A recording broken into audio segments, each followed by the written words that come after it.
पेट भरने के लिए खाना नहीं, जेब में पैसे नहीं, घरों में घंटों बिजली नहीं, बच्चे एग्जाम नहीं दे पा रहे, माता पिता काम पर नहीं जा रहे। ये सब सुनकर ऐसा लगता है कि मानो कोई पिक्चर की स्टोरी हो, लेकिन ये असलियत है और वो भी वर्तमान में हो रहा है और हमारे पड़ोसी देश श्रीलंका में हो रहा है।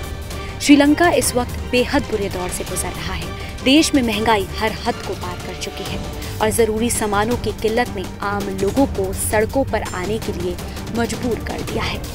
श्रीलंका में जारी आर्थिक संकट की वजह से लोग सड़कों पर आ गए हैं और सरकार के खिलाफ प्रदर्शन कर रहे हैं। हिंसक होते प्रदर्शनों को देखते हुए श्रीलंका के राष्ट्रपति गोताबाया राजपक्षा ने सार्वजनिक आपातकाल का ऐलान कर दिया है।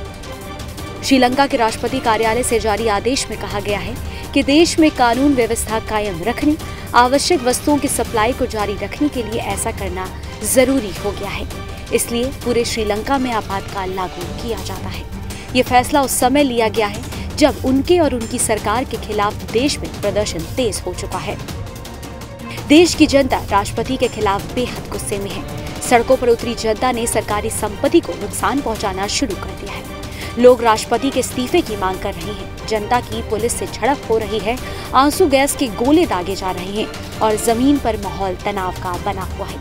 ये सब इसलिए हो रहा है क्योंकि घंटों बिजली नहीं है, खाने की किल्लत हो गई है, महंगाई चरम पर है, पेट्रोल डीजल के लिए लंबी लंबी लाइनों में लगना पड़ रहा है। श्रीलंका वर्तमान में विदेशी मुद्रा की कमी का सामना भी कर रहा है, जिसके कारण भोजन, ईंधन, बिजली और गैस की कमी हो गई है और आर्थिक सहायता के लिए मित्र देशों से सहायता मांगी जा रही है। श्रीलंका में रोजाना कम से कम 10 घंटे बिजली कटौती हो रही है। साथ ही श्रीलंका की मुद्रा में भी गिरावट आई है। पड़ोसी देश के इस मुश्किल वक्त में भारत ने मदद का हाथ बढ़ाया है। भारत ने श्रीलंका को $1 बिलियन की क्रेडिट लाइन दी है। इसके तहत 40,000 टन डीजल ले जाने वाला एक जहाज श्रीलंका पहुंच भी चुका है।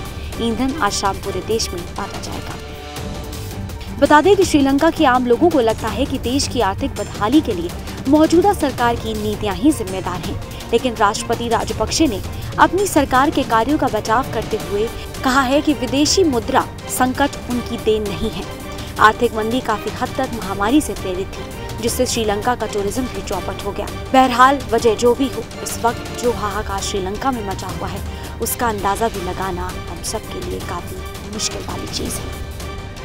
IANS report.